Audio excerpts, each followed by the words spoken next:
परा गुरु साक्षात् परब्रह्म तस्मै श्री गुरुवे नमः। अखंड मंडलाकारं व्याप्ति येन चराचरं तत्पदं दर्शितं देवं तानमामि गुरुदेव। बोल गुरु भगवान की जय। ओम गजाननं भूतगणादिसेवितं कपित्थजम्बू फलचारुवक्षरम् उमासुतं शोकविनाशकारिकं नमामि विघ्नेश्वर पादपङ्कजं। बोल गणपति गजानन भगवान की जय। सर्वमंगल मंगल्ये शिवे सर्वार्थ साधिके शरण्ये त्र्यंबके गौरी नारायणी नमस्तुते।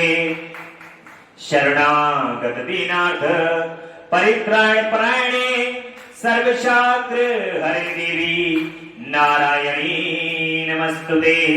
ओम जयंती मंगला काली भद्रकाली कपालिनी दुर्गा क्षमा शिवा धात्री स्वाहा सुधा नमस्तुते। बोल अम्बा मैया की जय, जगदम्बा मैया की जय, बोलो सच्चे दरबार की जय। ओम कर्पूर गौरम करुणावतारम संसारिसारं भुजगेन्द्रहारं सदा वसन्तं हृदयारविन्दे भवं भवानी सहितं नमामि। ओम नागेन्द्रहाराय त्रिलोचनाय भस्मांगराय महेश्वराय नित्याय शुद्धाय दिगंबराय तस्मै नाकराय नमः शिवाय। ओम नमः शिवाय, ओम नमः शिवाय, ओम नमः शिवाय। भगवान श्री गुरुदेव की असीम अनुकंपा से माता पिता के आशीर्वाद आप सभी भक्तों के भाग्य के कारण प्रेम श्रद्धा विश्वास आस्था और भूत भावन भोलेनाथ की जगदम्बा अम्बा पराशक्ति की सानिध्यता में दसों दिशाओं से आने वाली कृपा के कारण ही भगवान की कथा का आज 52वां दिवस है। भगवान जब कृपा करते हैं तब उनकी कथा को सुनने का, श्रवण को करने का अवसर प्राप्त होता है। धीरे धीरे धीरे धीरे प्रथम दिवस से लेकर के और आज तक आप भगवान की ये अमृतमयी कथा को अपने कर्ण से लगातार सुन रहे हैं। उनकी मधुर वाणी, उनकी मधुर कथा इस हृदय में समाहित हो रही है और उनकी कथा को सुनकर के जिस प्रकार का आनंद आप ले रहे हैं वो आनंद संसार में अन्यत्र और कहीं नहीं। संसार में यदि किसी भी प्रकार का कोई कार्य होता है तो आपको सुख और दुख का अनुभव होगा, परंतु अपने प्रभु की कथा को जो आप सुन रहे हैं ये आनंद है और ये आनंद आपको ना तो सुख देगा और ना दुख देगा और ये कभी ना खत्म होने वाला आनंद है। ये आनंद आपके जीवन से कभी समाप्त नहीं होगा। इसलिए प्रभु के श्री चरण कमल का आसरा पकड़ के, उनके प्रेम और स्नेह को पकड़ के ही जो आनंद प्राप्त किया जाता है वो आनंद का नाम ही भगवत कथा। भगवान की कथा का नाम ही आनंद है। इसलिए कहते हैं कि आनंदमयी और अमृतमयी कथा। क्यों? क्योंकि आनंद तो कभी समाप्त ही नहीं होता, आनंद का कोई विलोम ही नहीं है। इसलिए भगवान की कथा को अपने हृदय में स्थापित करके सदैव ये कथा अपने आप को सुनाते रहो। भगवान की ये कथा स्वयं अपने आप को सुनाओ, क्योंकि आप शिव हैं और ये जो अंदर आत्मा विराजित है ये जगदम्बा परा अंबा पराशक्ति। ये समझते हुए सदैव अपने हृदय में अपने जगदम्बा को ये कथा सुनाते रहो। जब तक जगदम्बा को ये कथा सुनाते रहोगे, जगदम्बा प्रसन्न होती रहेगी और भगवान शिव को आनंद आता रहेगा। जगदम्बा प्रसन्न होंगी, जो आपके हृदय में आत्मा के रूप में श्री परा अंबा पराशक्ति जगत जननी है, वो इस कथा को सुन के प्रसन्न होंगी और भगवान शिव वो आनंदित होंगे। इस कारण आपके जीवन में सुख और दुख का कभी कोई डेरा नहीं रहेगा। इसलिए भगवान की कथा को सदैव निरंतर बड़े प्रेम और भाव से, जब कभी भी आपके जीवन के अंदर कोई भी घटनाक्रम या घटना चक्र आएगा तो आपको प्रभु की ये कथा अवश्य ध्यान आएगी और वो कथा आपके जीवन में आपको सुख और दुख दोनों को परिवर्तित करके आनंदित अवश्य करेगी। ये इस कथा का मूल कारण और इस कथा का मूल जो उपासना है वो इस कथा की केवल यही है कि ये कथा आपको कभी न दुखी होने देगी और न बहुत ज्यादा कभी कोई सुख प्राप्त, ये आनंद देगी, आनंदित करेगी। संसार में कोई भी ऐसी अभिष्ट वस्तु नहीं है जो भगवान के लिए अदेय हो, भगवान शिव के लिए अदेय हो। भगवान शिव हर वस्तु से आपको परिपूर्ण कर देते हैं। उनका स्मरण और उनका नाम लेने से हर वस्तु आपको प्राप्त हो जाती है, परंतु वो वस्तु पूरे जीवन पर्यंत आपके समक्ष नहीं रह सकती। इस संसार के अंदर ये संसार नश्वर है और नश्वर संसार के अंदर जो कुछ यहां पर बना है वो नष्ट तो एक दिन अवश्य होना ही है। और परंतु भगवान की भक्ति, उनका प्रेम और उनका स्नेह और उनका आनंद इस जीवन से कभी समाप्त नहीं हो सकता। इस बात को अपने जीवन में धारण करते हुए सदैव उनकी कथा को आनंदित होते हुए अपने हृदय में स्थापित कर लो। और ये एक ऐसी स्थापना है जो आप जिंदगी के साथ भी और जिंदगी के बाद। भगवान की भक्ति इस शरीर को छोड़ने के बाद भी समाप्त नहीं होती। अगर आपने 1007 ओम नमः शिवाय का जाप किया और वो जाप करते करते यदि ये शरीर भगवान के समक्ष प्रस्तुत भी हो जाए, चला जाए, आत्मा चली जाए, तो 1008वां ओम नमः शिवाय आपकी गिनती वहीं से शुरू होगी जहां से आपने उस गिनती को छोड़ा होगा। आपने देखा होगा जीवन के अंदर कुछ लोग बचपन से ही भक्ति के बंधन में बंधे हुए होते हैं। उनको ज्यादा कुछ बताने की आवश्यकता नहीं होती है कि ये भगवान है, इनका इस प्रकार से स्मरण करो या इनका इस प्रकार से गीत संगीत द्वारा भजन करो। उनको बताने की आवश्यकता नहीं होती, क्योंकि उनकी आत्मा के अंदर भक्ति समाहित होकर के पूर्व जन्म के प्रारब्ध के कारण आई है और पूर्व जन्म के कारण ही आपको यहां पर भक्ति का फल प्राप्त होगा। वो बीज आप लेकर के आए हैं और वो बीज को फिर वातावरण मिलेगा और वातावरण मिलने के बाद वो बीज जो है फिर अंकुरित होगा। और भक्ति का बीज जब अंकुरित हो जाता है तो भगवान के बगैर भक्त फिर रह नहीं पाता। ये संसार का नियम है। आप नाना प्रकार के साधन करते हैं भगवान को प्रसन्न करने के लिए, किसी भी तरीके से भगवान प्रसन्न हो जाए। और सच पूछिए तो ऐसा कोई साधन किसी को पता ही नहीं है कि भगवान किस चीज से प्रसन्न हो जाए। हो सकता है कि भगवान ऐसे हाथ हिलाने से प्रसन्न हो जाए, भगवान आंख बंद करने से प्रसन्न हो जाए, भगवान मेरे चलने को देख करके प्रसन्न हो जाए, या कौन सी ऐसी बात है जिस पर मेरे प्रभु रीझ जाए, ये तो कोई जानता ही नहीं। परंतु फिर भी जो वेदों में पुराणों में पूजा की पद्धति बताई गई है हम उनके द्वारा उनको लगातार रिझाने की और उनको मनाने की कोशिश करते रहते हैं कि प्रभु ये जैसा भी साधन है जो आपने हमें प्रदान किया है, उल्टा सीधा जैसा भी है, पढ़ के, बिगड़ के, जान के, बूझ करके जो भी है हम कर देते हैं और आप हमें अबूझ पुत्र समझ करके इसको स्वीकार करते हुए हम पर कृपा करो। बस केवल आपकी कृपा ही हमारा साधन है, इसके अतिरिक्त इस संसार के अंदर हमारे पास और कुछ है नहीं, क्योंकि आपकी कृपा के सिवा हमारे पास इस समय और कुछ भी नहीं है।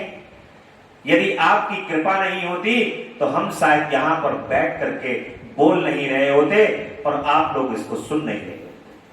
उसकी कृपा के कारण ही, उनकी पल पल क्षण क्षण बरसने वाली कृपा के कारण ही हम सब यहां पर उनका गुणगान कर रहे हैं। तो सब कुछ तो उन्हीं का है, फिर हमारा तो कुछ है ही नहीं।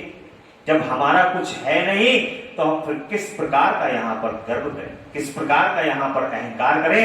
उस अहंकार को ना करने के लिए ही भगवान कहते हैं कि बारंबार मेरी इस कथा का तुम श्रवण करो, क्योंकि जब जब तुम इस कथा का श्रवण करोगे तो तुम्हारे अंदर जो अहंकार रूपी बीज उत्पन्न हो चुका है, वो ये कथा उस बीज, अहंकार के बीज को मारने का कार्य करेगी। इसीलिए चाहे वो श्रीमद् भागवत कथा हो गई, चाहे भगवान की शिव पुराण कथा हो गई, चाहे जगदम्बा की देवी भागवत की कथा हो गई, चाहे विष्णु पुराण हो गया, कोई भी भगवान की यदि कथा है तो वो बार बार आपको स्मरण कराती है कि तुम कुछ भी नहीं हो, जो कुछ है वो परम तत्व है और परम तत्व ही सब कुछ करने वाले हैं। इस बात का कदापि अहंकार मत करो कि तुम कुछ करने वाले हो। बोले भक्तवत्सल भगवान की जय, महामृत्युंजय भगवान की जय। भगवान की वायवीय संहिता का प्रसंग चल रहा है, उसका भी वायु खंड है और जगत वाणी और अर्थ रूप है, इसका प्रतिपादन कर रहे हैं वायु देवता। वायु देवता कहते हैं कि महर्षियों, अब ये बता रहा हूं कि जगत की वागात्मकता की सिद्धि की कैसे की गई। 6 अध्यायों का सम्यक ज्ञान मैं संक्षेप में ही करा रहा हूं, विस्तार से नहीं। कोई भी ऐसा अर्थ नहीं है जो बिना शब्द का हो और कोई भी ऐसा शब्द नहीं है जो बिना अर्थ का हो। अतः समयानुसार सभी शब्द संपूर्ण अर्थों के बोधक होते हैं और प्रकृति का यह परिणाम शब्द भावना और अर्थ भावना के भेद से 2 प्रकार का है। उसे परमात्मा शिव तथा पार्वती की प्रकृति मूर्ति कहते हैं। उसकी जो शब्दमयी विभूति है उसे विद्वान 3 प्रकार की बताते हैं, स्थूला, सूक्ष्म और परा। स्थूला वह है जो कानों के प्रत्यक्ष सुनाई देती है और जो केवल चिंतन में आती है, और वह सूक्ष्म कहेगी जो चिंतन की भी सीमा से परे है, उसे परा कहा गया। वह शक्ति स्वरूपा शिव तत्व के आश्रित रहने वाली पराशक्ति कही गई है। ज्ञान शक्ति के संयोग से वही इच्छा की उद्बोध बलिका है। वह संपूर्ण शक्तियों की समष्टि रूपा है, वही शक्ति तत्व के नाम से विख्यात हो समस्त कार्य समूह की मूल प्रकृति मानी गई। उसी को कुंडलिनी कहा गया है। देखिए, अब एक यहां पर कुंडलिनी शक्ति की बात की गई है। जो बड़े बड़े विद्वान होते, महात्मा होते, ऋषि होते हैं, मुनि होते हैं, आपको पता है वो इतनी बड़ी तपस्या भगवान की बैठे बैठे कैसे कर लेते हैं। हम लोग तो 1 घंटा बैठ जाते हैं, आपने देखा होगा, हम 2 घंटे यहाँ बैठ के जब उठते हैं तो अकड़ जाते हैं हाथ पर, एक आदमी पकड़ना पड़ता है। परंतु हजारों सालों से लगातार ऋषि मुनि महात्मा लोग ऐसे ही ध्यान मग्न होकर के तपस्या में भी क्या, उसका कारण है भगवान की कृपा से उनकी कुंडलिनी जागृत हो चुकी। कुंडलिनी एक ऐसी शक्ति है जो रीढ़ की हड्डी के नीचे कुंडली मार करके पड़ी है। और जब आध्यात्म की शक्ति जागृत होती है, जब व्यक्ति ध्यान मार्ग से, चक्र से होता हुआ ऊपर ब्रह्मांड की ओर चढ़ता है, तब उस समय पर कुंडलिनी शक्ति जो है नाग की तरह उठ करके जागृत हो जाती है और रीढ़ की हड्डी के माध्यम से ऊपर ब्रह्मांड की ओर चढ़ जाती है। फिर उस समय ऋषियों को, मुनियों को, महात्माओं को बगैर खाए पिए और हजारों वर्षों तक बैठने का अभ्यास प्राप्त हो जाता, अभ्यस्त हो जाता, क्योंकि हवा, पानी, दानी, प्राण उनको उसी कुंडली से प्राप्त होते, कुंडली शक्ति से प्राप्त होते। और इसलिए ये जो महात्मा ऋषि लोग जो हमें बचाने के लिए लगातार तपस्या कर रहे हैं, उन्हीं की तपस्या के बल पे हम लोग बचे हुए हैं। जीवन के अंदर कुंडलिनी को जागृत कर वही विशुद्ध पाया है और वह स्वरूपता विभाग रहित होती है। कुंडलिनी को जागृत करने के लिए यदि आप भी अभ्यास करें तो आपकी कुंडली भी जागृत हो सकती है। वो कैसे? डेली आपको सीधे बैठ करके ओम का उच्चारण करते हुए अभ्यास करना है और यदि कुंडलिनी जागृत हो गई तो आप जो मुख से बोलेंगे वो सब बातें सत्य होंगी, क्योंकि फिर परब्रह्म परमात्मा से आपका सीधा सीधा संबंध हो गया, ब्रह्म से जुड़ गए, आप ब्रह्मांड से जुड़ गए। इसलिए 6 अवधाओं के रूप में विस्तार को प्राप्त होती है। उन 6 अवधाओं में से 3 को शब्द रूप और 3 को अर्थ रूप बताए गए हैं। सभी पुरुष को आत्मशुद्धि के अनुरूप संपूर्ण तत्वों के विभाग से लय और भोग के अधिकार व्रत होते हैं। वे संपूर्ण तत्व कलाओं द्वारा यथा योग्य प्राप्त हैं। परा प्रकृति के जो आदि में 5 प्रकार के परिणाम होते हैं वे ही निवृत्ति आदि कला। मंत्राध्वा, पदाध्वा और वर्णाध्वा ये 3 अध्वा शब्द से संबंध रखते हैं तथा भुवनाध्वा, तत्वाध्वा और कलाध्वा ये 3 अर्थ में संबंध रखने वाले हैं। इन सब में भी परस्पर व्यापक भाव बताया जाए। संपूर्ण मंत्र पदों से व्याप्त है क्योंकि वे वाक्य रूप हैं। संपूर्ण पद भी वर्णों में व्याप्त हैं क्योंकि विद्वान पुरुष वर्णों के समूह को ही पद कहते हैं। वे वर्ण ही भुवनों से व्याप्त हैं क्योंकि उन्हीं में उनकी उपलब्धि होती है। भुवन भी तत्वों के समूह द्वारा बाहर भीतर से व्याप्त हैं क्योंकि उनकी उत्पत्ति ही तत्वों से हुई है और उन कारणभूत तत्वों से ही उनका आरंभ हुआ। अनेक भुवन उनके अंदर से ही प्रकट हुए हैं। उनमें से कुछ तो पुराणों में प्रसिद्ध हैं। अन्य भुवनों का ज्ञान शिव संबंधी आगम से प्राप्त करना। कुछ तत्व सांख्य और योग शास्त्रों में भी प्रसिद्ध है। शिव शास्त्रों में प्रसिद्ध तथा दूसरे भी जो तत्व हैं वे सब के सब कलाओं द्वारा यथा योग्य व्याप्त हैं। परा प्रकृति के जो आदि काल में 5 परिणाम हुए वे ही निवृत्ति आदि कलाएं हैं। वे 5 कलाएं उत्तरोत्तर तत्वों से व्याप्त हैं अतः पराशक्ति सर्वत्र व्यापक हैं। वे विभाग रहित होकर भी 6 अवधाओं के रूप में विभक्त हैं। शक्ति से लेकर पृथ्वी तत्व पर्यंत संपूर्ण तत्वों का प्रादुर्भाव शिव तत्व से हुआ है। अतः जैसे घड़े आदि मिट्टी से व्याप्त हैं उसी प्रकार वे सारे तत्व एकमात्र शिव से ही व्याप्त हैं। जो 6 अवधाओं से प्राप्त होने वाला है वही शिव का नाम परम धाम है। 5 तत्वों के शोधन से व्यापिका और अव्यापिका शक्ति जानी जाती है और निवृत्ति कला के द्वारा रुद्र लोक पर्यंत ब्रह्मांड की स्थिति का शोधन होता है। प्रतिष्ठा कला द्वारा उससे भी ऊपर जहां तक अव्यक्त की सीमा है वहां तक की शोध की जाती है और मतरवर्तनी विद्या कला द्वारा उससे भी ऊपर विंध्येश्वर पर्यंत स्थान का शोधन होता है। शांति कला द्वारा उससे भी ऊपर के स्थान का तथा शांत तीता कला के द्वारा ऊर्ध्वा के अंतकाल का शोधन हो जाता है। उसी को परम व्योम कहा। ये 5 तत्व बताए गए हैं जिनसे संपूर्ण जगत व्याप्त है। वही साधकों को ये सब कुछ देखना चाहिए। जो अध्वा की प्राप्ति को न जानकर शोधन करना चाहता है वह शुद्धि से वंचित रह जाता है। उसके फल को नहीं पा सकता। उसका सारा परिश्रम व्यर्थ केवल नरक की ही प्राप्ति कराने वाला होता है। शक्तिपात का संयोग हुए बिना तत्वों का ठीक ठीक ज्ञान नहीं हो सकता। उसकी व्याप्ति और वृद्धि का ज्ञान भी असंभव।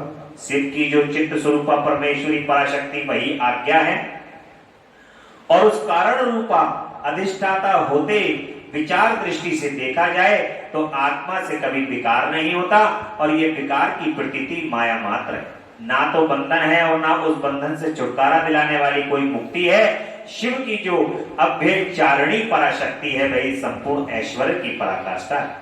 वह उन्हीं के समान धर्म वाली है और विशेषता उनके उन विलक्षण भावों से युक्त है। उसी शक्ति के साथ शिव गृहस्थ बने हुए हैं और वह भी सदा उन शिव के ही साथ उनकी गृहिणी बनकर रहती है। जो प्रकृति जन्य जगत रूप कार्य है वही उन शिव दंपत्ति की संतान है। शिव कर्ता है और शक्ति कारण है।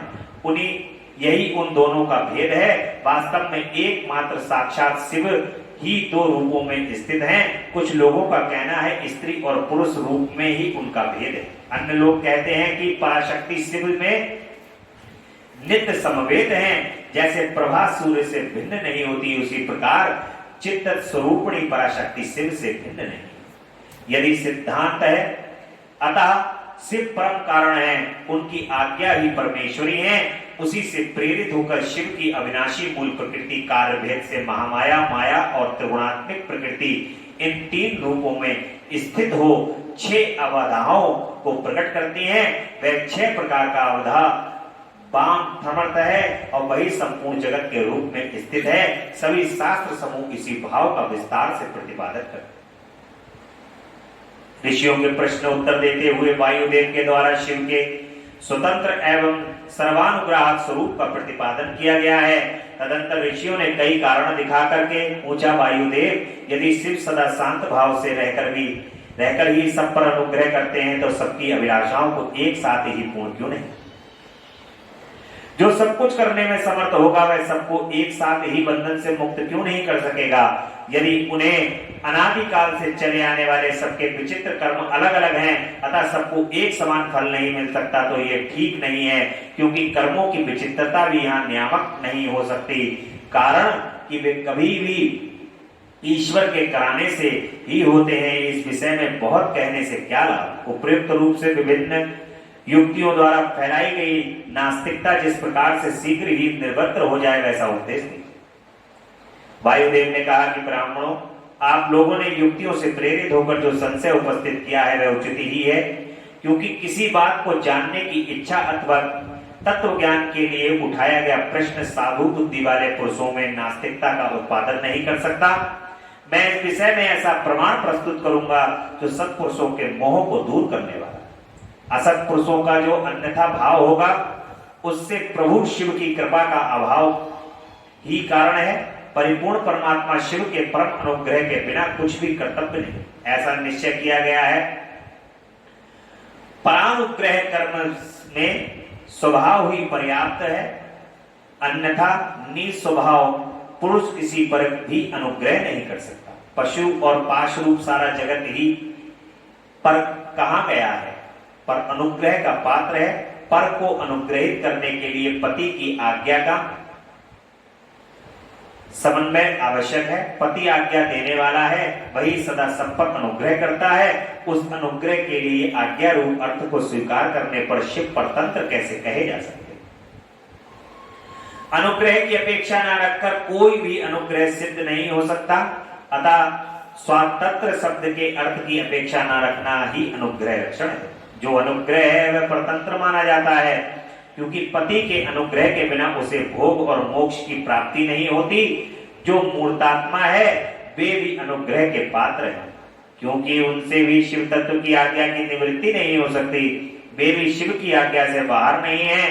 यहाँ कोई ऐसी वस्तु नहीं है जो शिव की आज्ञा के अधीन नहीं हो। सकल होने पर भी जिसके द्वारा हमें निष्कल शिव की प्राप्ति होती है, उस मूर्ति या लिंग के रूप में साक्षात शिव ही विराज रहे हैं। वह शिव की मूर्ति, यह बात तो उपचार से कही जाती है।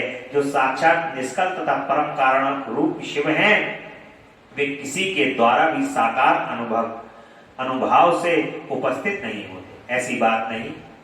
यह प्रमाण गम्य होना उनके स्वभाव का उपपादक है और प्रमाण अथवा प्रतीक मात्र से अपेक्षा बुद्धि का उदय नहीं होता।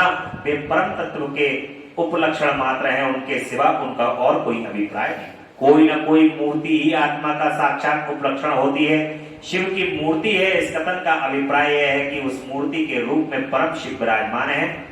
मूर्ति उनका उपलक्षण है। जैसे काष्ठ आदि अवलंबन का आश्रय लिए बिना केवल अग्नि कहीं उपलब्ध नहीं होती, उसी प्रकार शिव भी मूर्तात्मा में आरूढ़ हुए बिना उपलब्ध नहीं होते। यही वस्तु स्थिति जैसी किसी ने यह कहने पर कि तुम आग ले जाओ, उसके द्वारा जलती हुई लकड़ी आदि के सिवा साक्षात अग्नि नहीं लाई जाती, उसी प्रकार शिव का पूजन भी मूर्ति रूप में ही हो सकता है, अन्यथा नहीं। इसलिए पूजा आदि में मूर्तात्मा की परिकल्पना होती है, क्योंकि मूर्तात्मा के प्रति जो किया जाता है वह साक्षात शिव के प्रति किया गया ही माना जाता है।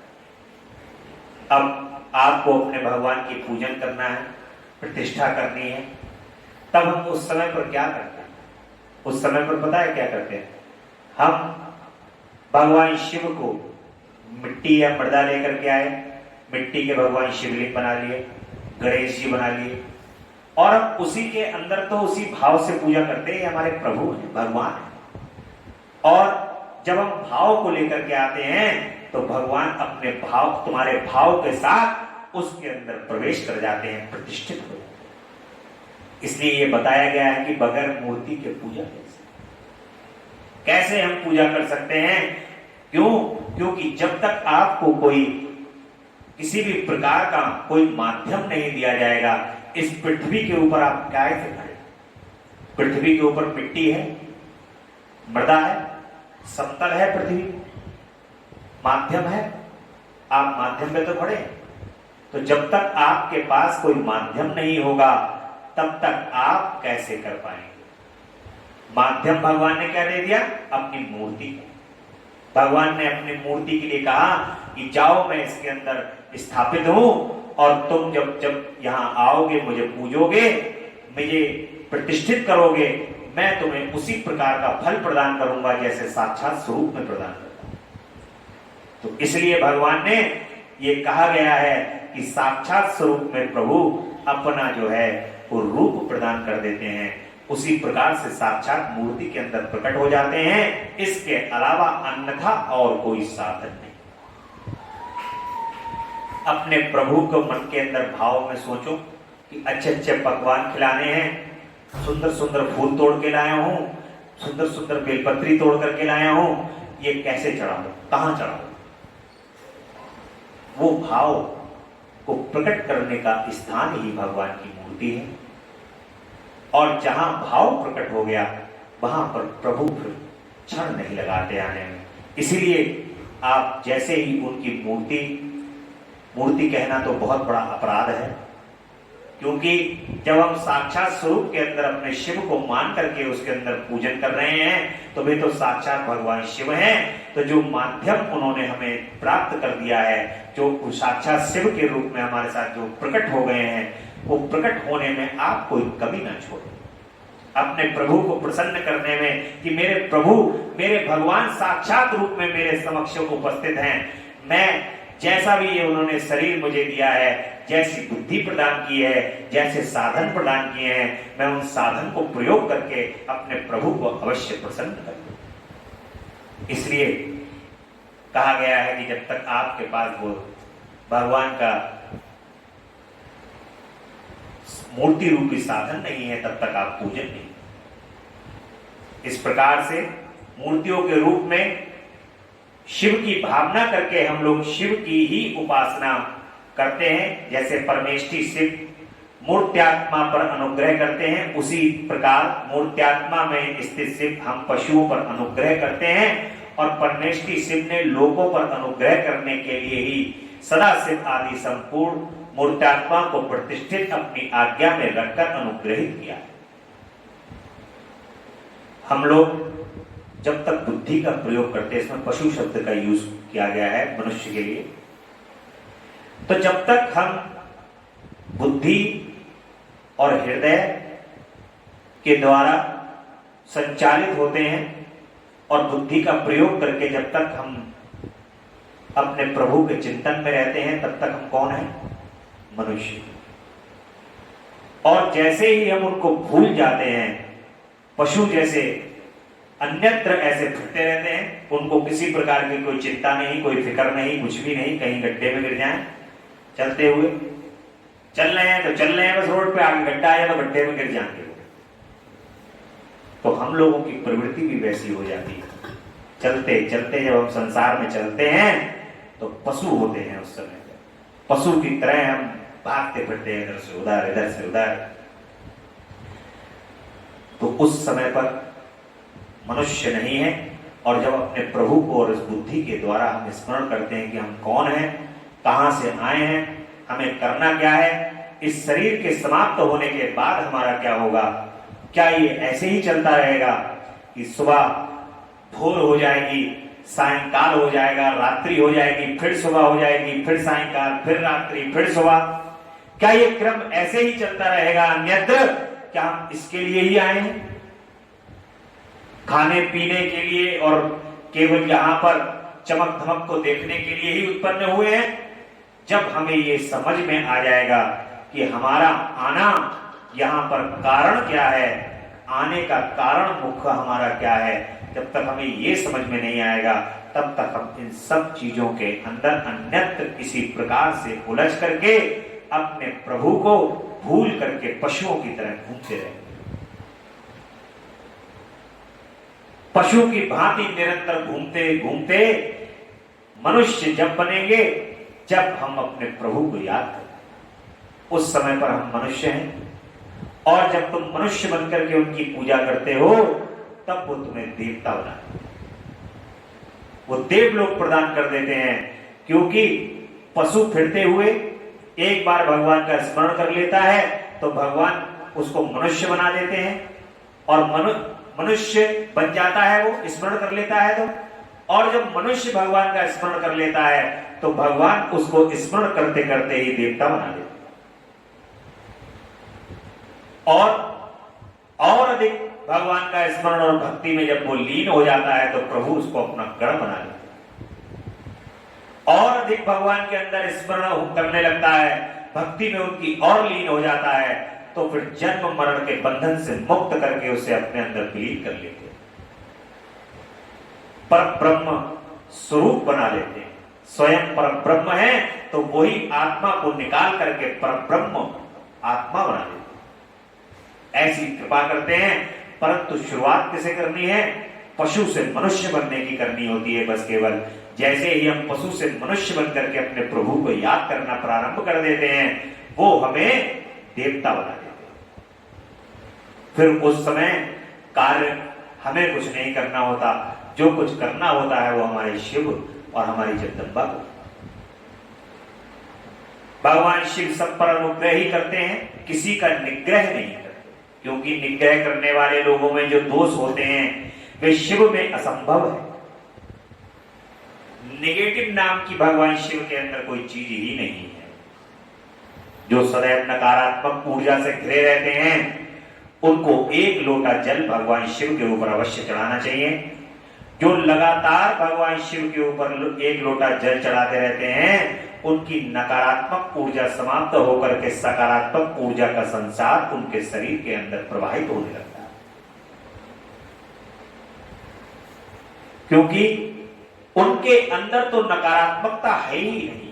श्रीकंठ मूर्ति शिव के द्वारा लोक हित के लिए ही किए गए हैं। विद्वानों की दृष्टि में निग्रह भी स्वरूप से दूषित नहीं। जब वैराग द्वेष से प्रेरित होकर किया जाता है तभी निंदनीय माना जाता है। इसलिए दंडनीय अपराधियों को राजाओं की ओर से मिले हुए दंड की प्रशंसा की जाती है। यदि साधु की रक्षा करनी है तो असाधु का निवारण करना ही होगा। पहले साम आदि 3 उपायों से असाधु के निवारण का प्रयत्न किया जाता है। यदि ये प्रयत्न सफल नहीं हुआ तो अंत में चौथे उपाय दंड का ही आश्रय लिया जाता है। कोई भी असाधु व्यक्ति है, असाधु व्यक्ति को पहले समझाया जाएगा, बुझाया जाएगा, भाई मत करो ऐसे, ऐसे क्यों करते हो, ये तो सब गलत चीजें हैं। जब उसको ये सब चीजें नहीं समझ में आती हैं तो फिर लास्ट में जब क्या होता है, साम दाम दंड भेद, दंड का उपाय बताया गया है। यह दंडात्मक अनुशासन लोक हित के लिए ही किया जाना चाहिए। यदि उसके औचित्य को परिलक्षित कराता है, यदि अनुशासन उसके विपरीत हो तो उसे अहितकर कहते हैं। जो सदा हित में ही रहने वाले हैं उन्हें ईश्वर का दृष्टांत अपने सामने रखना चाहिए। ईश्वर केवल दुष्टों को ही दंड देते हैं, इसलिए निर्दोष कहे जाते हैं।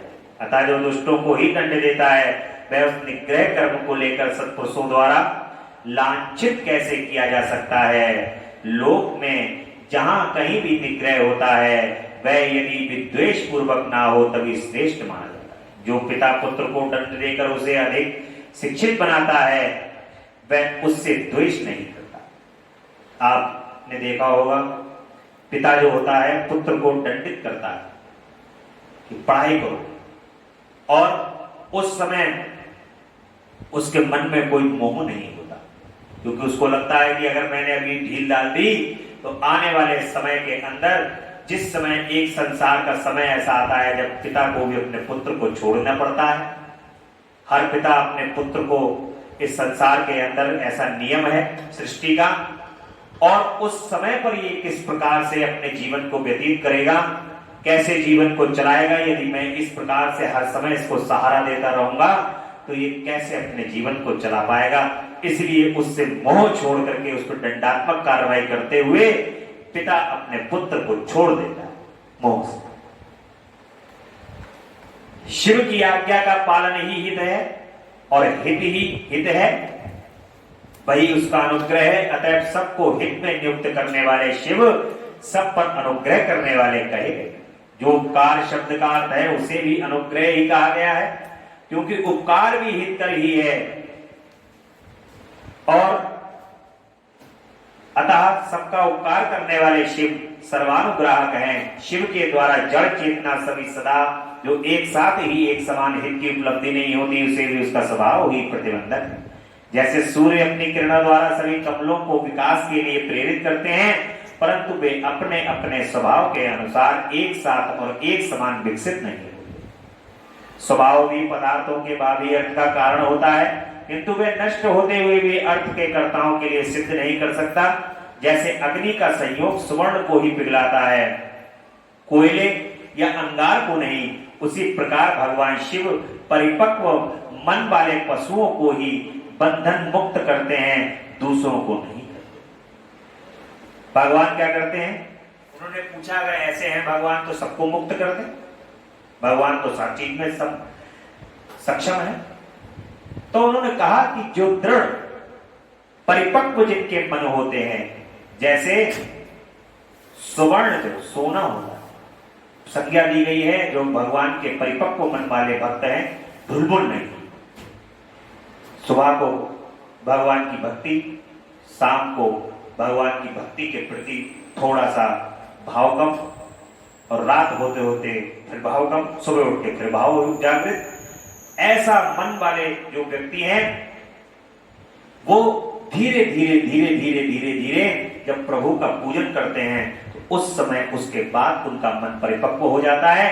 उसको परिपक्व मन कहते हैं अभ्यास के द्वारा। और जैसे सोना होता है, स्वर्ण होता है, उसमें यदि आग प्रवाहित की जाए तो पिघल जाएगा, परंतु अंगारे में आग दिखाने से कोई फायदा नहीं, क्योंकि स्वयं आग है।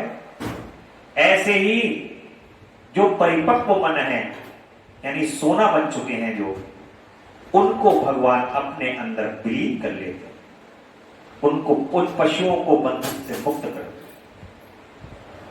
ऐसे मनुष्यों को भगवान क्या करते हैं? बंधन से मुक्त कर देते हैं। केवल मन की ही बात है। मन के बहकावे में ना तू मन को अपना दास बना ले। इस प्रकार से मन को अपना दास बना करके भगवान शिव का पूजन और आराधना करनी चाहिए। नित्य इस बात का ध्यान करना चाहिए कि अपने मन को परिपक्व रखें, और जो वस्तु जैसी होनी चाहिए वैसी ही स्वयं नहीं बनती, वैसी बनने के लिए कर्ता की भावना का सहयोग। कर्ता की भावना के बिना ऐसा होना संभव नहीं है। अतः कर्ता सदा स्वतंत्र होता है, सब पर अनुग्रह करने वाला, वाले शिव जिस तरह स्वभाव से ही निर्मल हैं, उसी तरह जीव संज्ञा धारण करने वाली आत्माएं स्वभावतः मलिन होती। यदि ऐसी बात न होती तो वे जीव क्यों नियम पूर्वक संसार में भटकते और शिव क्यों संसार बंधन से परे रहते। विद्वान पुरुष कर्म और माया के बंधन को ही जीव का संसार कहते हैं। यह बंधन जीव को ही प्राप्त होता है, शिव को नहीं प्राप्त होता। इसमें कारण है जीव का स्वाभाविक मल। वह कारणभूत मल जीवों का अपना स्वभाव ही है, आगंतुक नहीं है। यदि आगंतुक होता तो किसी को भी किसी भी कारण से बंधन प्राप्त हो जाता। जो ये हेतु है वह एक है, क्योंकि सब जीवों का स्वभाव एक सा है। यद्यपि सब में एक सा आत्मभाव है, तो भी मल के परिपाक और अपरिपाक के कारण कुछ जीव बुद्ध हैं और कुछ बंधन से मुक्त हैं, बद्ध हैं और कुछ बंधन से मुक्त हैं।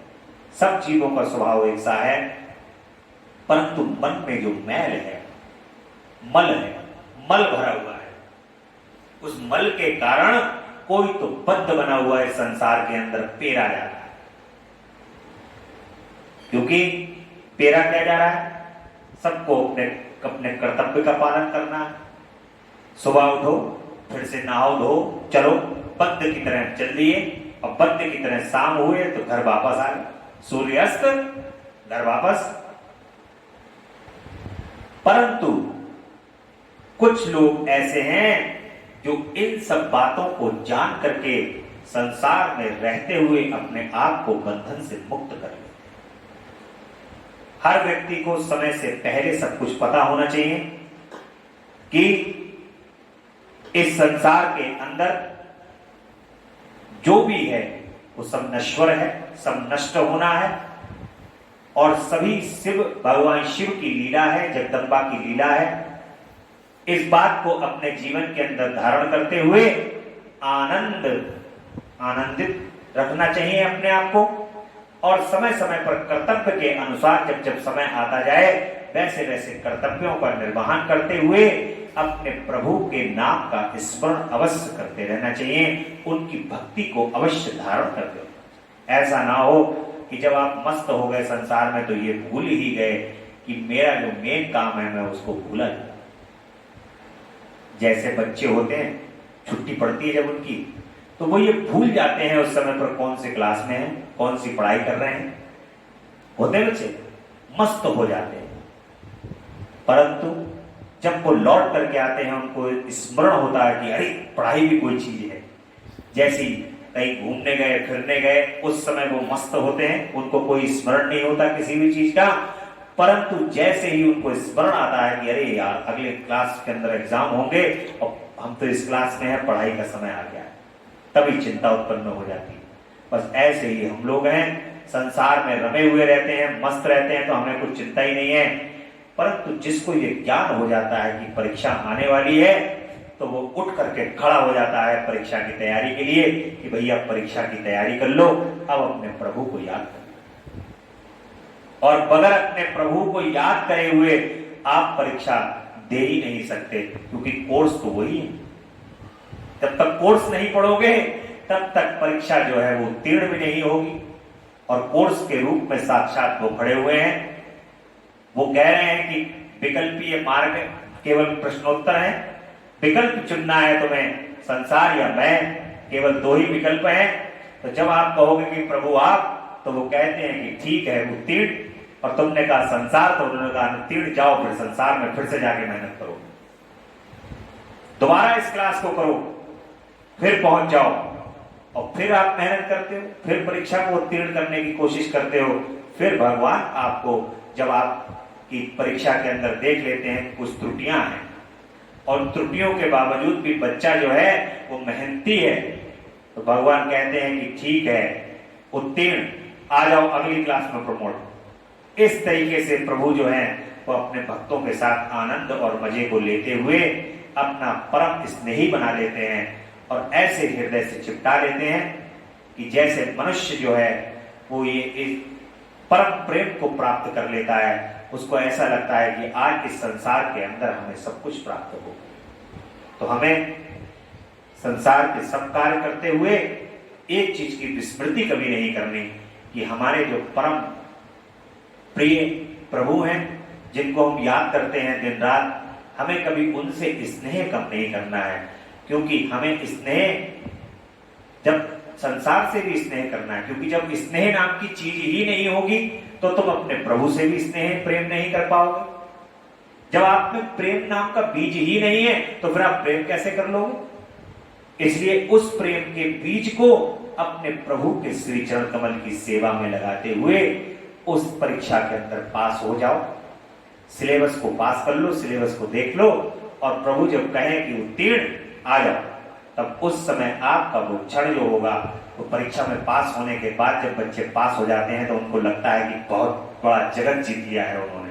ऐसी शांति प्राप्त होती है हृदय को, ऐसा आनंद प्राप्त होता है, वो उससे पूछो जो परीक्षा के अंदर उत्तीर्ण होता है। बस ऐसा ही अनुभव आत्मा को होता है। आत्मा सोचती है कि आज तो जो जीवन था वो सफल हो गया, और आज तो हमें वो मिल गया जो हमें कभी भी अपने जीवन के अंदर कितना भी प्रयास और प्रयत्न करते कभी नहीं मिलता। इसलिए परीक्षा में उत्तीर्ण होने के लिए सदैव कोर्स पढ़ते रहो। कोर्स है भगवान शिव और जगदम्बा। सिलेबस में हमेशा उनको याद करते रहो, हमेशा उनकी माला जपते रहो अपने अंदर। माला जपते जपते जपते जपते जैसे ही कोर्स पूरा होगा वैसे ही कहेंगे उत्तीर्ण। बस यही करना है, इसी चीज का प्रयास है जीवन के अंदर। इसके अलावा इस जीवन में और अन्यथा और कोई चीज नहीं है। बाकी तो सब कुछ जो है वो यहाँ नष्ट होना है। धन कमाया है, जितना अपने जीवन के अंदर खर्च कर जाओगे वो तुम स्वयं खर्च कर गए, और जो बचा हुआ है वो संतानें नष्ट कर देंगी बाद में। और उसके बाद जो ये कर्म है, आपका जो जप है, नाम है, ध्यान है, बस केवल यही धन आपके साथ एकत्र होकर के आपके साथ जाना है। बाकी कोई भी आपके साथ नहीं जाता। उनके साथ कोई नहीं जाएगा जो आपको छोड़ करके आते हैं, उनके साथ भी तो कोई नहीं जाता है। इसलिए इस संसार का नियम है, संसार के अंदर प्रभु का नाम साथ में जाता है, और इसलिए उनके नाम का स्मरण करना चाहिए। विद्वान पुरुष इस प्रकार का सदैव बंधन से मुक्त करने का हमें उपदेश दे रहे। सब में एक सा संभाव होता, आत्म संभाव है, और भगवान शिव तो अनायास ही समस्त पशुओं को बंधन से मुक्त करने में समर्थ हैं, फिर वे उन्हें बंधन में डाले रखकर क्यों दुख देते हैं? ऐसा विचार या संदेह नहीं करना चाहिए, क्योंकि सारा संसार दुख रूप ही है। ऐसा विचारवानों का निश्चित सिद्धांत है, जो स्वभावतः दुखमय है वह दुख रहित कैसे हो सकता है? स्वभाव में उलटफेर नहीं हो सकता। वैद्य की दवा से रोग अरोग नहीं होता, वह रोग पीड़ित मनुष्य का अपने दवा से सुखपूर्वक उद्धार कर देता। इसी प्रकार जो स्वभावतः मलिन और स्वभाव से ही दुखी है, वह उन पशुओं को अपनी आज्ञा रूपी औषधि देकर शिव दुख से छुड़ा देता। रोग होने में वैद्य कारण नहीं है, परंतु संसार की उत्पत्ति में शिव कारण है। अतः रोग और वैद्य के दृष्टांत से शिव और संसार के दृष्टांत में समानता नहीं, इसलिए इनके द्वारा शिव पर दोषारोपण नहीं किया जा सकता। वह दुख स्वभाव सिद्ध है, और तब शिव उसके कारण कैसे हो सकते हैं? जीवों में जो स्वाभाविक मल है वही उन्हें संसार के चक्र में डालता है, और संसार का कारणभूत जो मल अचेतन माया आदि है वह शिव का सानिध्य प्राप्त किए बिना स्वयं चेष्टाशील नहीं हो सकता। जैसे चुंबकीय लोहे का सानिध्य पा करके ही उपकारक होता है, लोहे को खींचता है, उसी प्रकार शिव भी जड़ आदि का सानिध्य पाकर ही उनके उपकारक होते हैं, उसे सचेष्ट बनाते हैं। उनके विद्यमान सानिध्य को कारण हटाया नहीं जा सकता। अतः जगत के लिए जो सदा अज्ञात है वे शिव ही उसके अधिष्ठाता है। शिव के बिना यहाँ कोई भी चेष्टाशील नहीं होता, उनकी आज्ञा के बिना एक पत्ता भी नहीं हिलता। उनसे प्रेरित होकर ही ये सारा जगत विभिन्न प्रकार की चेष्टाएं करता है, तथापि वे शिव कभी मोहित नहीं होते।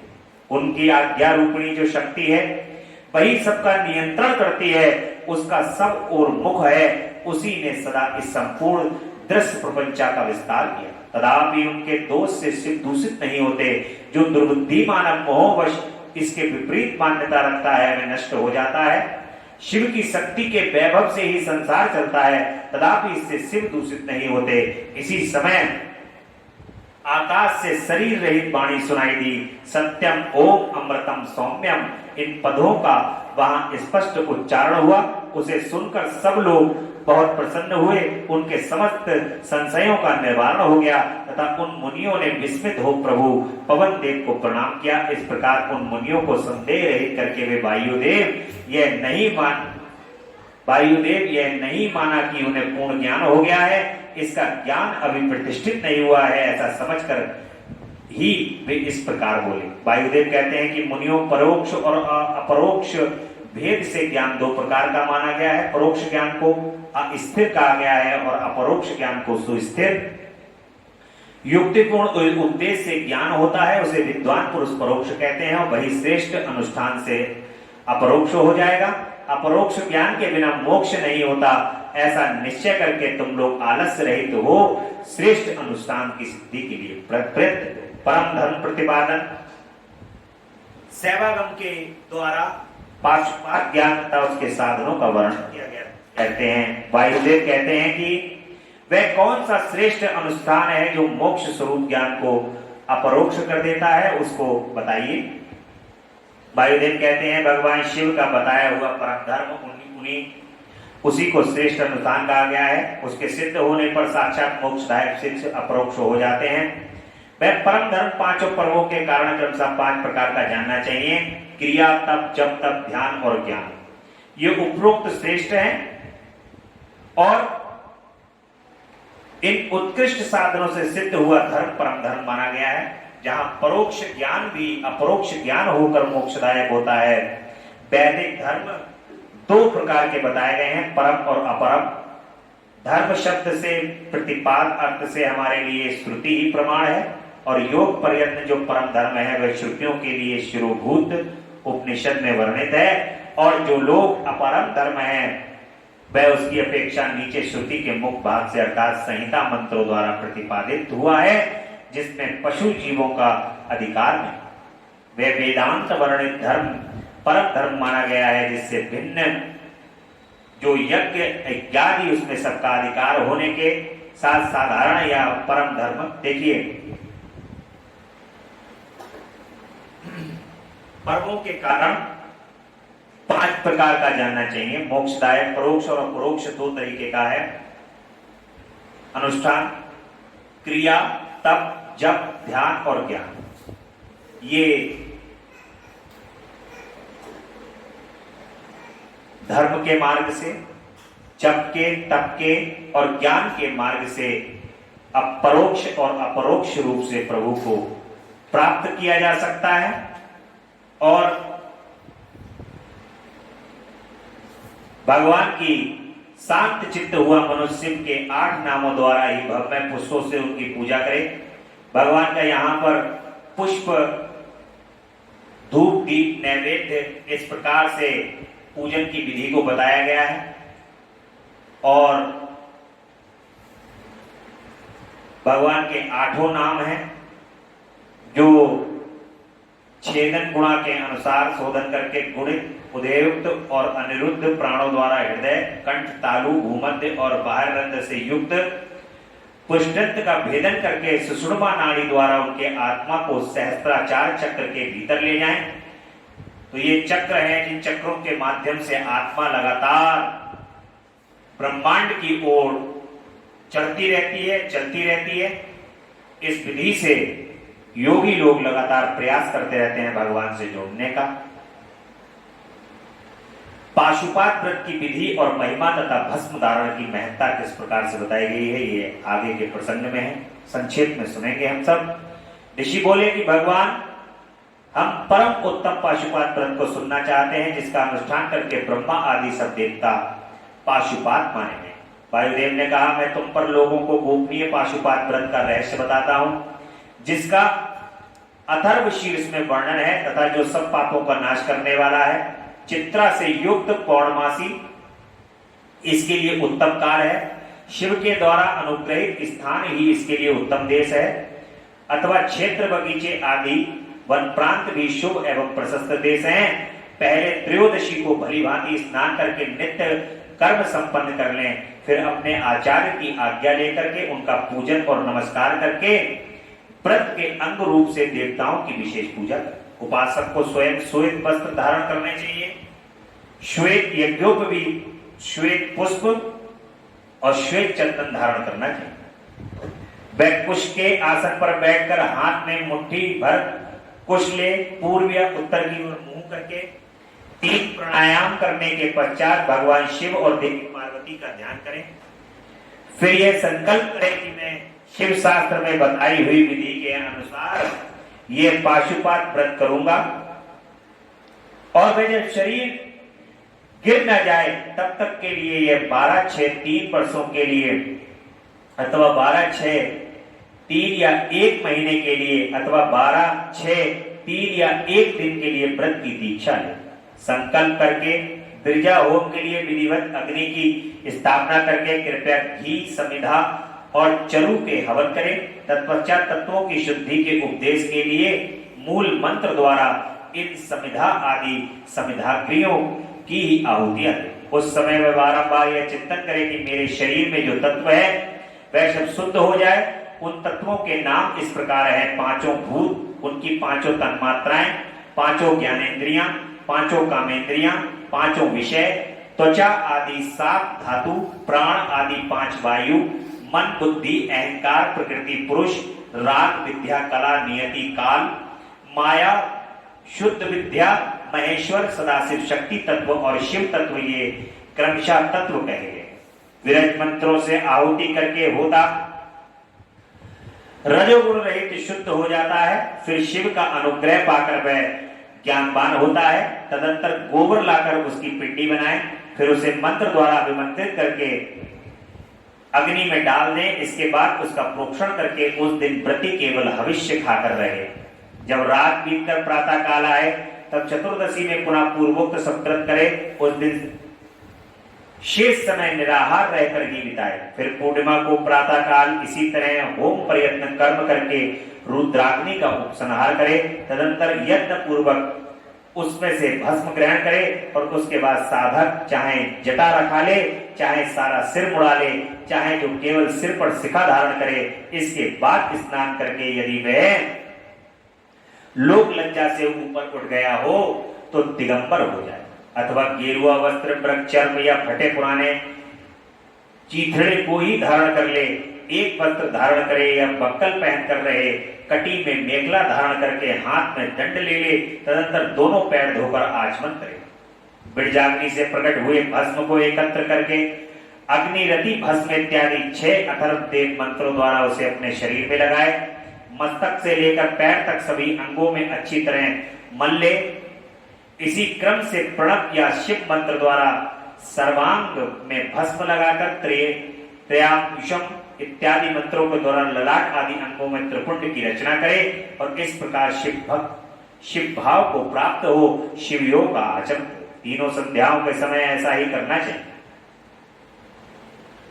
भस्म धारण की जो ये विधि है उस सन्यासियों के लिए किस प्रकार से सन्यास ग्रहण करें ये बताई गई है। और भस्म लगाना चाहिए। कोई भस्म की जगह आलेपन का विधान करते हैं। दूसरे प्रकार के धूप का विधान होने से कुछ लोग प्रसिद्ध धूप का निषेध करते हैं। अघोर नामक मुख के लिए श्वेत अगुरु का धूप देना चाहिए और तत्पुरुष नामक मुख के लिए कृष्ण अगुरु के धूप का विधान है। प्रथम आवरण गणेश और कार्तिकेय की पूजा करनी चाहिए। उसके साथ ही बाह्य अंगों की भी पूजा आवश्यक है। प्रथमावरण की पूजा हो जाने पर द्वितीय आवरण करना चाहिए। और इस प्रकार से भगवान के व्रत को बताया गया है कि कैसे भगवान के व्रत को करें। जैसे पूजन की विधि आप जानते हैं, भगवान गणेश कार्तिकेय की पूजा करने के बाद और पूजन की सारी विधि है कैसे पूजा करें। पूर्व में भी आप लोग पूजन की विधि को सुन चुके हैं। बालक उपमन्यु को दूध के लिए दुखी देख माता का उसे शिव की आराधना के लिए प्रेरित करना तथा उपमन्यु की तीव्र तपस्या किस प्रकार से हुई है ये हम आज की कथा में सुन चुके हैं। पूर्व की कथा में सुन चुके हैं। उपमन्यु की कथा इससे पूर्व में वायवीय संहिता के वायु खंड में ये सब कथाएं चल रही हैं और वायुदेव अपनी कथा में उनके पूजन की विधि और ये बता रहे हैं। उपमन्यु इस प्रकार से वायुदेव कहते हैं, उपमन्यु की कथा को सुनाने के बाद उनके ऐसा कहने पर सबको वर देने वाले प्रसन्नात्मा महादेव ने मुनिवर उपमन्यु को इस प्रकार उत्तर दिया। भगवान शिव कहते हैं कि वत्स उपमन्यु, मैं तुम पर संतुष्ट हूं, इसलिए मैंने तुम्हें सब कुछ दे दिया।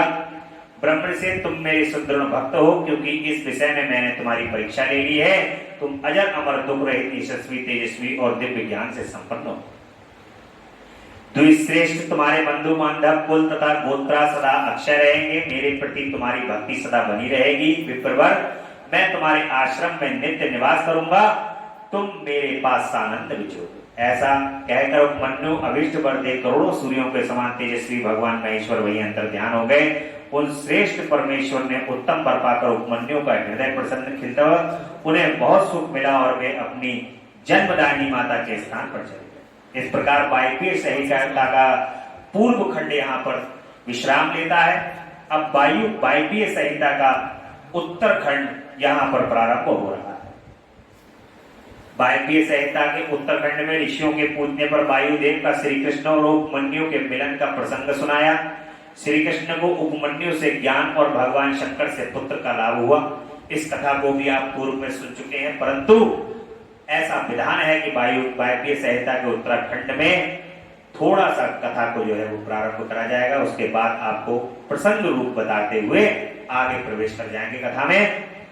नमः समस्त संसार चक्र भ्रमणेत हेतवे गौरी कुचत कुंडुमग्नि बक्षसे। सूची कहते हैं कि जो समस्त संसार चक्र के परिभ्रमण से भ्रमण में कारण रूप हैं तथा गौरी के युगल रोजों में लगे हुए केसर से जिनका बक्ष स्थल अंकित है, उन भगवान उमा वल्लभ शिव को नमस्कार है। बोली शंकर भगवान की जय। उपमन्यु को भगवान शंकर के कृपा प्रसाद प्राप्त होने का प्रसंग सुनाकर मध्याह्न काल में नित्य नियम के उद्देश्य से वायुदेव कथा बंद करके उठ गए।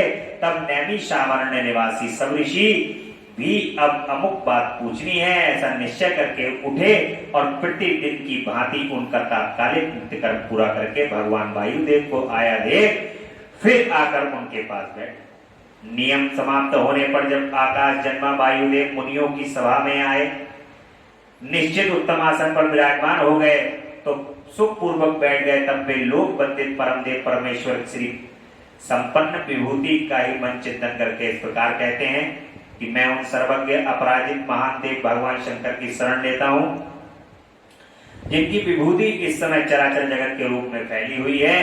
उनकी शुभ वाणी को सुनकर वे निष्पाप ऋषि भी भगवान की विभूति का विस्तार पूर्वक वर्णन सुनने के लिए उत्तम वचन के। भगवान आपने महात्मा उपमन्यु का चरित्र सुनाया, जिससे यह ज्ञात हुआ कि उन्होंने केवल दूध के लिए तपस्या करके भी परमेश्वर शिव से सब कुछ पा लिया। हमने पहले से ही सुन रखा है कि अनायास ही महान कर्म बनने वाले वसुदेव नंदन भगवान श्री कृष्ण किसी समय धौम्य के बड़े भाई उपमन्यु से मिले थे और उनकी प्रेरणा से पाशुपात व्रत का अनुष्ठान करके उन्होंने परम ज्ञान प्राप्त कर लिया था। अतः आप ये बताएं कि भगवान श्री कृष्ण ने परम उत्तम पाशुपात यज्ञ किस प्रकार प्राप्त किया। अब आप ये कथा पूर्व में सुन चुके हैं भगवान श्री कृष्ण और उपमन्यु की, और सांप नामक पुत्र की उत्पत्ति हुई थी भगवान श्री कृष्ण के। ये कथा आपने पूर्व में सुनी है। और भगवान शिव की ब्रह्मा आदि पंचमूर्तियों, ईशान आदि ब्रह्मूर्तियों, पृथ्वी एवं सर्व अष्टमूर्तियों का परिचय और उनकी सब व्यापकता का वर्णन किया गया है। पंचमूर्तियां हैं, वे पंचमूर्तियां श्री कृष्ण महेश्वर परमात्मा शिव की मूर्तियों से यह संपूर्ण चराचर जगत किस प्रकार व्याप्त है। ब्रह्मा, विष्णु, रुद्र, महेशान तथा सदाशिव, ये उन परमेश्वर की 5 मूर्तियां जाननी चाहिए जिनसे यह संपूर्ण विश्व विस्तार से प्राप्त हुआ है।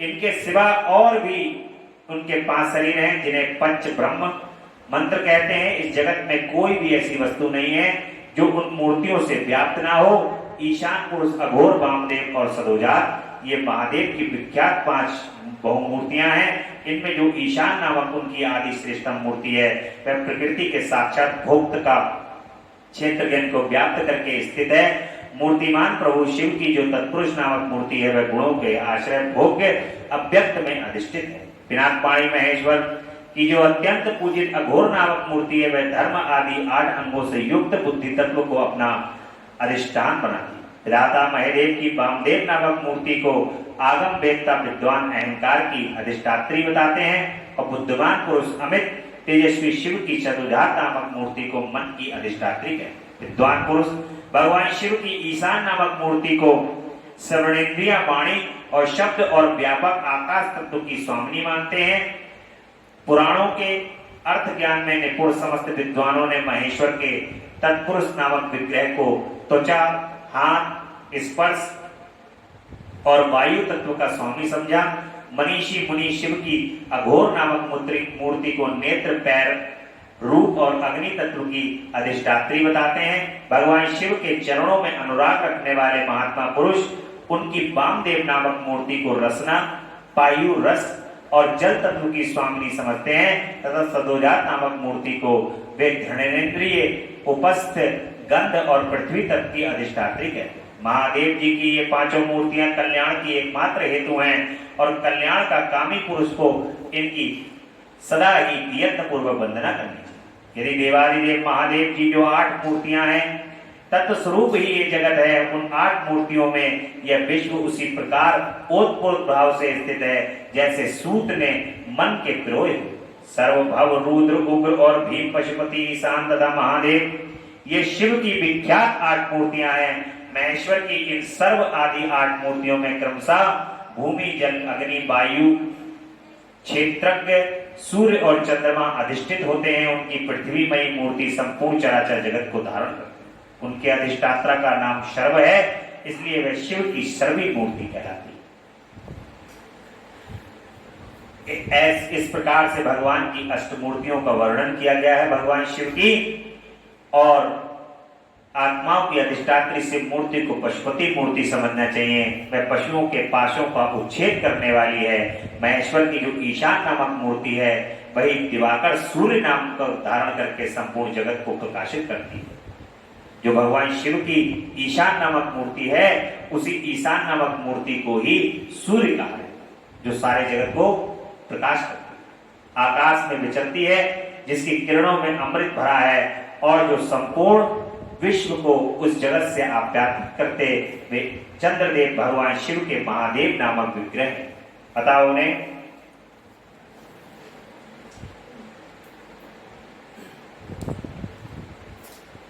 इसलिए ये संपूर्ण विश्व शिव रूप ही है। जैसे वृक्ष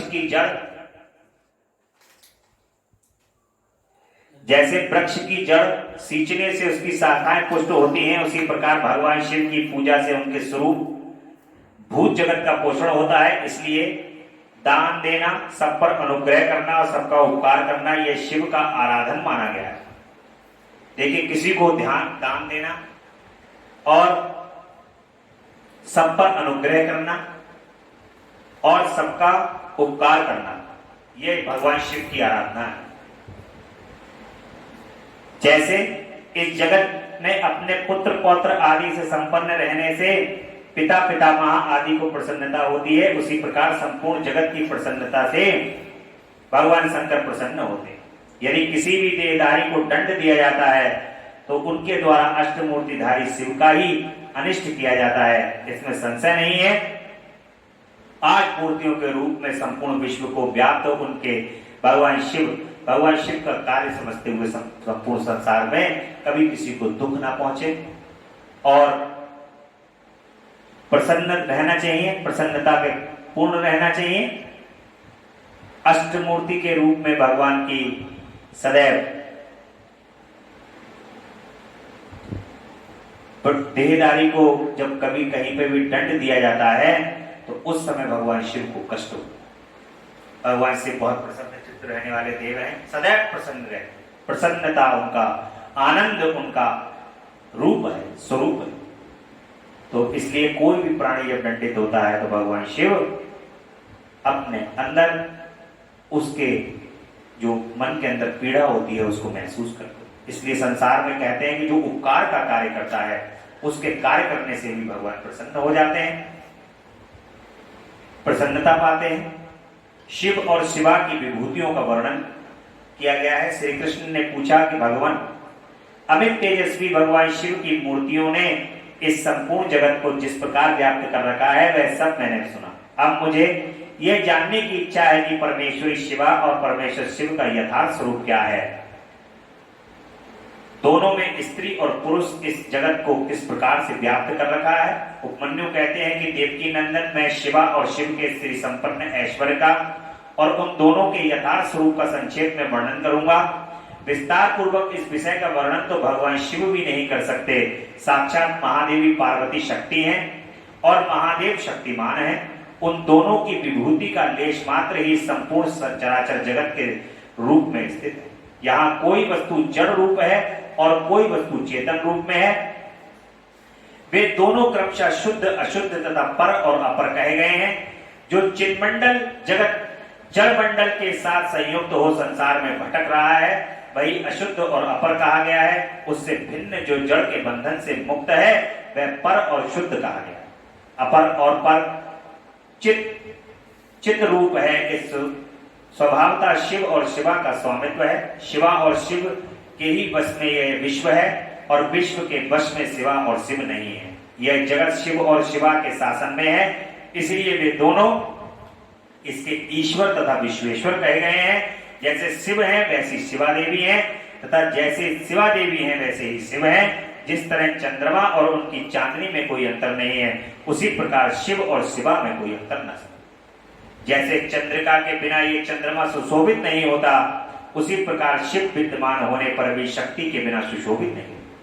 जैसे ये सूर्य देव कभी प्रभा के बिना नहीं रहते और प्रभा भी उन सूर्य देव के बिना नहीं रहती, निरंतर उनके आश्रय में ही रहती हैं, उसी प्रकार शक्ति और शक्तिमान को सदा एक दूसरे की अपेक्षा ही रहती है। ना तो शिव के बिना शक्ति रह सकती हैं और न शक्ति के बिना शिव। जिनके द्वारा शिव सदा देहधारियों को भोग और मोक्ष देने में समर्थ होते हैं वह आदि अद्वितीय चिन्मयी पराशक्ति शिव के ही आश्रित है। ज्ञानी पुरुष उसी शक्ति को सर्वेश्वर परमात्मा शिव के अनुरूप उन अलौकिक गुणों के कारण उनकी धर्मणी कहते हैं। वह एकमात्र चिन्मयी पराशक्ति सृष्टि धर्मणी है। वही शिव की इच्छा से विभाग पूर्वक नाना प्रकार के विश्व की रचना करती हैं। वह शक्ति मूल प्रकृति माया और त्रिगुणा तीन प्रकार की बताई गई हैं। उन शक्ति रूपणी शिवा ने ही इस जगत का विस्तार किया है। व्यवहार भेद से शक्तियों के दो, एक, दो, 100, 1000 एवं बहुसंख्यक भेद हो जाए। शिव की इच्छा से पराशक्ति शिव तत्व के साथ एकता को प्राप्त होती है। तब से कल्प आदि में इसी प्रकार सृष्टि का प्रादुर्भाव होता है। जैसे तिल से तेल का, तदंतर शक्तिमान से शिव में क्रियामयी शक्ति प्रकट होती। तो इस संसार के अंदर भगवान शिव और माता जगदम्बा के अलावा और कोई अन्यथा कोई लीला नहीं। एक बात गांठ बांध कर रख लो, पूरे संसार में भी कोई भी कार्य हो रहा हो तो अपने मन के अंदर एक दृढ़ विश्वास रखना, ये मेरी मां की इच्छा है, ये मेरे भोलेनाथ की इच्छा है। ये दृढ़ विश्वास रखो, क्योंकि जो कुछ भी संसार के अंदर हो रहा है उस संसार के अंदर होने वाली सारी की सारी लीलाएं घटित हो रही हैं हमारे शिव और हमारी जगदम्बा से। जब क्रीड़ा करते हैं, वनगमन करते हैं, पृथ्वी पर विचरण करते हैं तो भगवान शिव और माता जो हैं वो क्रीड़ा करते हैं, खेलते हैं। अपने भक्तों के साथ भी भगवान शिव और माता खेलना प्रारंभ कर देते हैं। कहां देखा? ऊपर से देखा कि अरे यहां तो कथा हो रही है, आओ चलो यहां पर क्रीड़ा करते हैं। तो उसी क्रीड़ा को कर करके ही भगवान शिव और जगदम्बा अपने भक्तों के बीच में जाकर के क्रीड़ा करते हैं, आनंदित होते हैं। और यही लीला है उनकी इस संसार के अंदर। इससे अलावा इस संसार में और कुछ नहीं है। ये पूरी इस कथा का सार और संक्षेप है कि इस पूरी कथा में जितना भी सब कुछ है वो सब कुछ भगवान शिव और माता पार्वती की लीला है। इसके अलावा इस कथा में और इस कथा जो ये संसार का रूप है, संसार रूपी है, संसार में भी माता के और पिता भगवान शिव के अलावा और कुछ है ही, केवल वे ही व्याप्त हैं। वे ही जब लीला करते हैं तभी हमें सब कुछ ज्ञात होता है। उन्होंने ही हम पर कृपा की है कि ये सब कुछ ज्ञात हो जाए, इसलिए ज्ञात हो रहा है। अगर वे हम पर कृपा ना करें तो इसमें कुछ भी, कोई भी एक लेश मात्र शब्द भी आपको ज्ञात नहीं हो सकता, आप सुन नहीं सकते। ये भी उन्हीं की लीला है। कौन सी लीला, कौन सा पार्ट? देखिए, आपने देखा होगा जब आप कोई भी नाटक होने वाला होता है या कोई पिक्चर की शूटिंग होती है तो उससे पहले डायलॉग याद करवाए जाते हैं। हीरो को, विलेन को, हीरोइन को डायलॉग याद करवाए। ऐसे ही आपको कौन सी लीला का पार्ट बनना है उससे पहले ये डायलॉग याद है। कौन सा कार्य आपको इस संसार के अंदर करना है इसके सहारे, ये आपको पता नहीं, आपको ज्ञात नहीं है, क्योंकि उनकी लीला तो वो ही जाने। उनकी लीला स्वयं भगवान शंभु नहीं जानते, तो फिर हम और आप किस विसाख की चीज है? किस लीला के प्रसंग बस उन्होंने हम लोगों को यहां पर बैठाया हुआ है और किस लीला के प्रसंग बस वो हमें ये डायलॉग याद करवा रही है, डायलॉग दिलवा रही है, और कौन सा पार्ट उन्होंने हमारे लिए सोच रखा है ये हमें अभी कुछ पता नहीं है। परंतु जब हमारे पार्ट अदा करने का जब समय आएगा तब वो कहेंगे कि अब बोलो डायलॉग, अब तुम्हारा ये पात्र हो, तुम उस पात्र के अनुसार तुम यहां पर फिट रहोगे, अब तुम ये वाला जो है वो नाटक करो। तो इसलिए ये सब कुछ इस संसार के अंदर आपको यहां पर याद कराया जा रहा है, बोध कराया जा रहा है, क्योंकि आप उनकी लीला के माध्यम हैं। उस लीला के माध्यम को बना के ही उन्होंने आपको यहां पर प्रकट किया है और प्रकट करने के बाद आपको ये सब डायलॉग सुनाए जाए। परमेश्वर शिव के यथार्थ स्वरूप का विवेचन तथा उनकी शरण में जाने से जीव के कल्याण का कथन उपमन्यु भगवान शिव को सुनाते हैं। ये पूरी कथा जो है यहाँ पर भगवान शिव की शरण में जाते हैं, उनके स्वरूप का विवेचन किस प्रकार से, ये सब कुछ आप भी पूर्व में सुन चुके हैं। एक बात बस केवल है, वो है हमें बस केवल और केवल कोई उद्धव मन न बहे 10-20। गोपियां कहती हैं भगवान श्री कृष्ण से, उद्धव से, उद्धव जी कि तुम भगवान श्री कृष्ण से जाकर के बस इतना कह देना कि उद्धव हमारे मन 10-20 नहीं, 10-20 मन नहीं है हमारे, जो हम अपने भगवान को छोड़ करके, अपने श्री कृष्ण को छोड़ करके हम और अन्यत्र बातों के अंदर लगे रहे। हमारा मन तो एक ही है और वो भी श्याम सुंदर के साथ चला गया है, हमारे प्रभु श्री कृष्ण के साथ चला गया है। हमारे 10-20 मन नहीं है, ये जाकर के उनसे कह दे। ऐसे ही बस एक बात हमें याद रखनी है कि हे प्रभु हमारे मन 10-20 नहीं है, एक ही मन है और वो मन आप में है। हम पर कृपा कर दो, ये बोध, ये देखना, ये जानना, कौन से चक्र कहां से उठा, कौन सा चक्र कहां चला गया, ये तो बहुत दूर की बात है, हमें तो कुछ समझ में ही नहीं आया। असलियत अगर पूछो तो हमें तो कुछ समझ में ही नहीं आया। ये तो ज्ञानियों का काम है, हमारा तो इसके अंदर कुछ है ही नहीं। बस हम तो केवल एक ही चीज जानते हैं और वो चीज है प्रभु आपके श्री चरण कमल का अनुराग, आपके श्री चरण कमल का प्रेम और आपका नाम। बस केवल एक जानते हैं, मन हमारा बस केवल वही टिका हुआ है, मन वही रमा हुआ है। इसके अतिरिक्त हम संसार के अंदर और कहीं ना व्यथित हों, हमारे 10-20 मन ना हो जाएं। हम 10-20 मनों को ना धारण कर लें, हमारा एक ही मन रहे, हम ऐसी हम पर प्रभु कृपा करें। ऐसी हमें दिन रात प्रार्थना करते हुए भगवान शिव के जो संक्षेप में हमें बस केवल यही समझना है। जैसे भगवान श्री कृष्ण कहते हैं, जब जाते हैं संसार से तो कहते हैं कि अर्जुन, गीता का ये आखिरी अध्याय है, जब मैं सब कुछ करता हूं तभी सब कुछ होता है, जब मेरी इच्छा थी तब तुम्हारे ये अस्त्र शस्त्र कार्य कर रहे थे, जब मेरी इच्छा थी तब तुम इस संसार के अंदर यश को प्राप्त कर रहे थे, और जब मेरी इच्छा थी तो तेरी गांडीव की धार से पूरा संसार जो है हिल जाता था। आज मेरी इच्छा नहीं है तो ये तेरा कोई भी अस्त्र शस्त्र तेरा कार्य नहीं कर रहा है। बस गीता का एक और एक आखिरी अध्याय यही है कि जब मैं करता हूं वही सब कुछ होता है, चाहे वो सही हो या गलत हो संसार के हिसाब से, परंतु जब मैं सब कुछ करता हूं तभी सब कुछ होता है, अन्यथा कुछ नहीं होता। इसलिए जब शिव करते हैं तभी सब कुछ होता है, अन्यथा इस संसार के अंदर और कुछ नहीं है। इसलिए उन परमेश्वर के श्री चरण कमल में सदैव अपने मन और चित्त को लगाते हुए एकाग्र मन से अपने मन को उनके चरणों में समर्पित कर देना चाहिए और कह देना चाहिए कि प्रभु अब हमारे बस की बात नहीं है।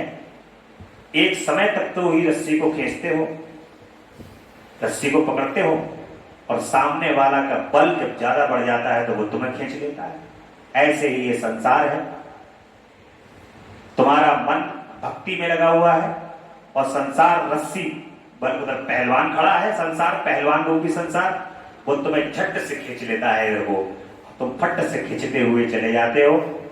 जब तुम बड़े पहलवान हो जाओगे तो संसार को इधर रस्सी की तरह खींच लोगे और प्रभु की शरण में चले जाओगे। इसलिए सर्वदा हमें यही कोशिश करनी है कि परमेश्वर परब्रह्म भगवान शिव के तत्व को हमें जानना चाहिए, उनकी कृपा को प्राप्त करना। परमेश्वर की शक्ति का ऋषियों द्वारा साक्षात्कार और शिव के प्रसाद से प्राणियों की मुक्ति और शिव की सेवा भक्ति तथा 5 प्रकार के शिव धर्म का वर्णन ये हम कल की कथा में सुनेंगे। आज की कथा भगवान की यही विश्राम लेंगी। कथा में देखिए मैं ये कह रहा हूं बहुत ज्यादा कुछ नहीं है, बहुत थोड़ा सा ही है। अंत का जो प्रसंग है बस थोड़ा सा आवरण पूजा वगैरह भगवान की हम पहले सुन चुके हैं, और शिव के 5 आवरणों में स्थित सभी देवताओं की स्तुति और उनसे अष्टमूर्ति मंगल की कामना किस प्रकार की जाएगी ये हम जरूर पढ़ेंगे इस कथा को। ये कथा जिस दिन विश्राम होगी उस दिन हम इस प्रसंग को पढ़ेंगे। और अब धीरे धीरे धीरे धीरे भगवान की कथा अब विश्राम की ओर है। बहुत सुंदर कथा को आप लगातार सुन रहे हैं। चैनल को सब्सक्राइब कर दें। इस कथा को सुन करके ऐसा नहीं है कि केवल श्रावण मास में ही इस कथा को आप सुने, इस कथा को लगातार आप लोगों तक भेजते रहें। बाद में शांत में बैठ करके इस कथा को अवश्य सुने, क्योंकि ये कथा जो है वह आपको मूल रूप से विस्तार रूप में सुनाई गई।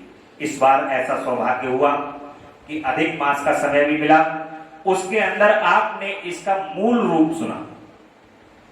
अब भगवान भोलेनाथ भूत भावन महामृत्युंजय कृपा करेंगे तो आप अगले श्रावण मास में इस कथा को, क्योंकि इस बार पूरे मूल रूप में इस कथा को पढ़ लिया है, तो अगली बार इसको वर्णन के स्वरूप में सुनने को प्राप्त होगी ये कथा। ऐसी प्रभु जब कृपा करेंगे तब हम लोग फिर एकत्र होंगे, फिर से भगवान की कथा को करेंगे विश्राम होने के बाद। लेकिन तब तक आप इस कथा को अपने मन के अंदर विश्राम मत लेने देना, क्योंकि जैसे ही विश्राम लोगे वैसे निद्रा आ जाएगी। निद्रा के अंदर विश्राम लेकर के विश्राम मत लेना। जो योगी पुरुष होते हैं वो आलस्य से रहित होते हैं और कभी विश्राम नहीं करते, इसलिए विश्राम मत होने देना।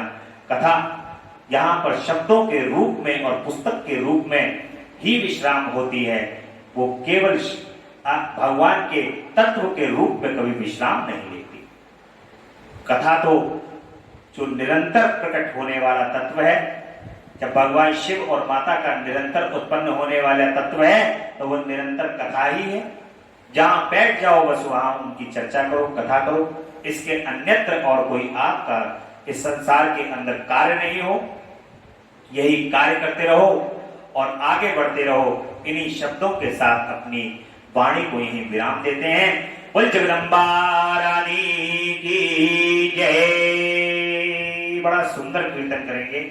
तेरा पल पल बीता जाए मुख से जप ले नमः शिवाय ओम नमः शिवाय ओम नमः शिवाय ओम नमः शिवाय ओम नमः शिवाय। मुसाफिरी जब पूरी होगी चलने की मजबूरी होगी। मुसाफिरी जब पूरी होगी चलने की अब सर खाली न जाए मुख से जप ले नमः शिवाय। तेरा अब सर खाली न जाए नमः शिवाय ओम नमः शिवाय ओम नमः शिवाय ओम नमः शिवाय ओम नमः शिवाय। नमः शिवाय नमः शिवाय नमः शिवाय नमः शिवाय नमः शिवाय नमः शिवाय नमः शिवाय। अब सर खाली न जाए जप ले नमः शिवाय। तेरा अब सर खाली न जाए मुख से जप ले नमः शिवाय ओम नमः शिवाय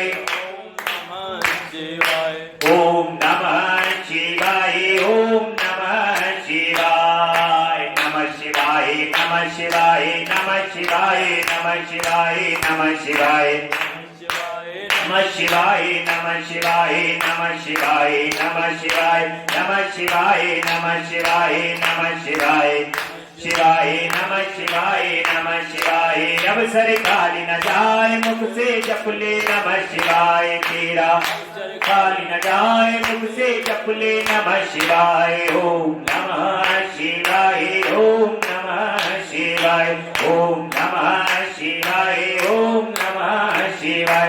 बोले हर हर महादेव हर हर महादेव हर हर महादेव। शिव शंभु कैलाशपति जगदम्बा रानी